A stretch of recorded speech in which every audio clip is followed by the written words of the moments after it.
या देवी सर्वभूतेषु शक्तिरूपेण संस्थिता नमस्तस्यै नमस्तस्यै नमस्तस्यै नमो नमः।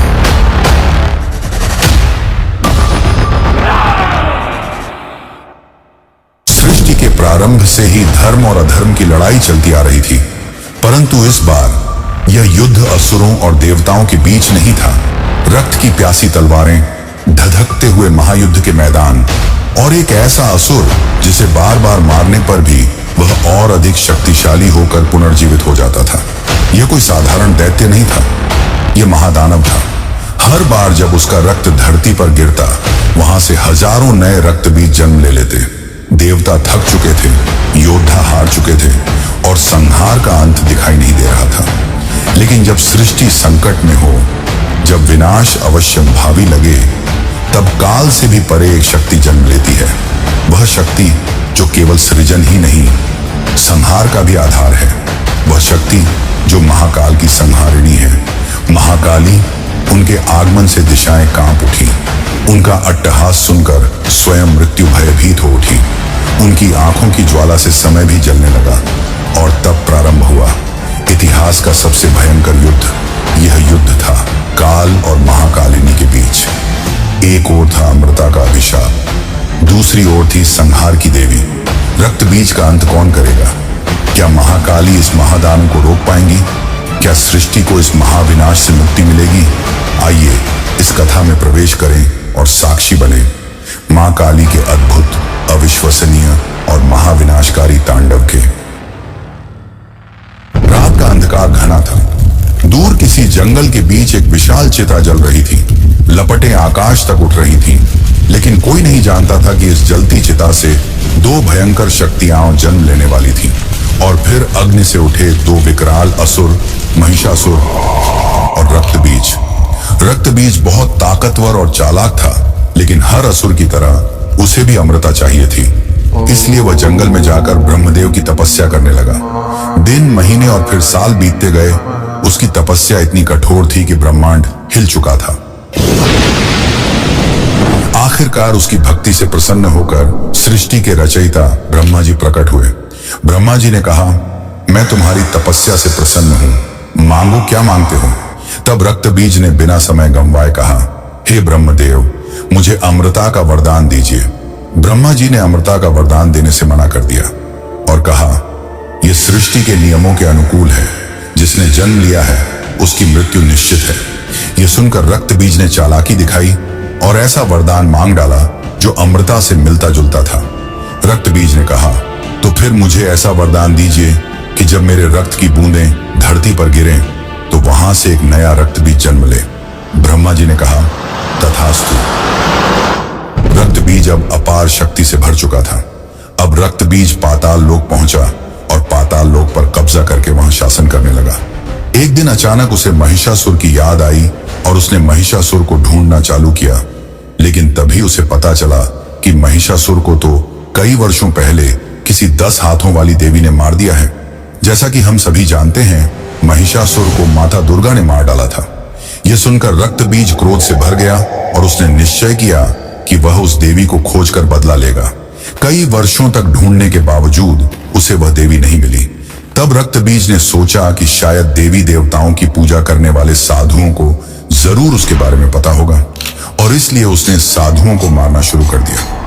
पर किसी भी साधु के पास उसके प्रश्नों का उत्तर नहीं था। और दूसरी ओर शुंभ और निशुंभ नाम के 2 असुर ब्रह्मा जी की तपस्या कर रहे थे। वर्षों की कठिन तपस्या के बाद ब्रह्मा जी प्रकट हुए और उन्हें भी महिषासुर से मिलता जुलता वरदान दिया, यानी कि उनका भी वध केवल एक स्त्री द्वारा ही किया जा सकता है। दरअसल जब शुंभ और निशुंभ ब्रह्मा जी की तपस्या में लीन थे, तब उसी बीच इंद्रदेव ने निजी विवाद के चलते उनके बड़े भाई नमोची को मार दिया। और जब वरदान पाकर शुंभ और निशुंभ अपने राज्य लौटे, तब नमोची की मौत की खबर सुनकर वे गुस्से से लाल हो गए और तुरंत ही स्वर्ग पर हमला करने चले गए। स्वर्गलोक में इंद्रदेव समेत सभी देवता नृत्य का आनंद ले रहे थे।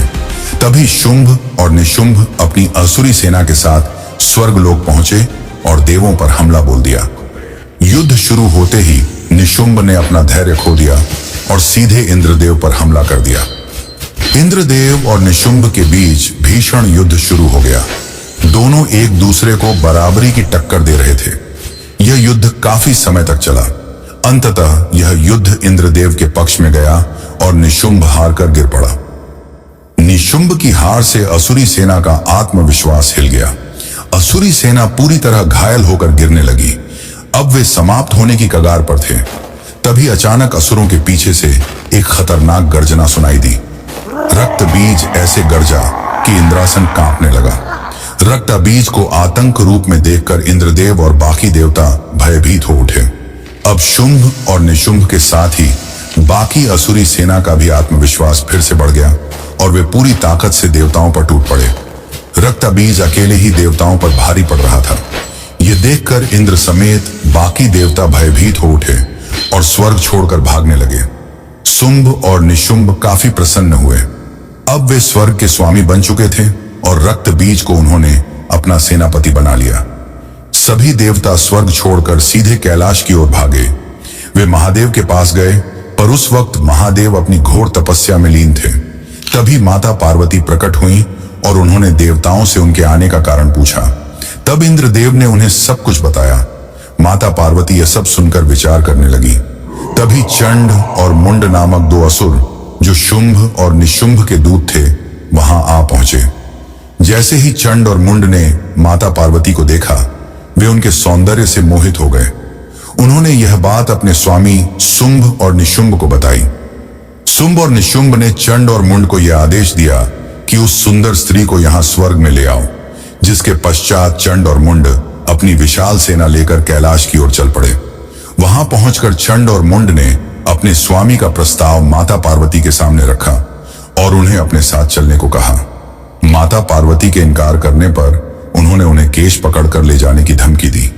यह सब सुनकर माता पार्वती क्रोधित होने लगी, पर चंड और मुंड उनका अपमान करते जा रहे थे। वे उन्हें काफी अपशब्द कहने लगे, जिन्हें सुनकर देवताओं की रूह कांप गई। वहीं दूसरी ओर दिव्य लोक में बैठी माता दुर्गा अपने ही अवतार का इस प्रकार अपमान होते देख क्रोध से भर गईं और उन्होंने तुरंत भगवान शंकर को दिव्य संकेत भेजा, जिसके पश्चात महादेव के कंठ का हलाहल विष का एक अंश माता पार्वती में समा गया। विष के प्रभाव से माता पार्वती का स्वरूप बदलने लगा। अब माता पार्वती अपने प्रचंड रूप में थी। उनकी आंखों में अग्नि जल रही थी, उनके कंठ से भीषण गर्जना निकल रही थी और उनके भीतर से एक विशाल शक्ति प्रकट हुई, माता काली, जिन्हें महाकाली भी कहा जाता है।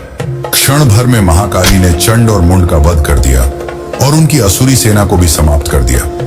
जब यह बात शुंभ और निशुंभ को पता चली, तो वे महाकाली के भयानक रूप का वर्णन सुनकर भयभीत हो उठे और उन्हें ब्रह्मा जी का वरदान याद आ गया।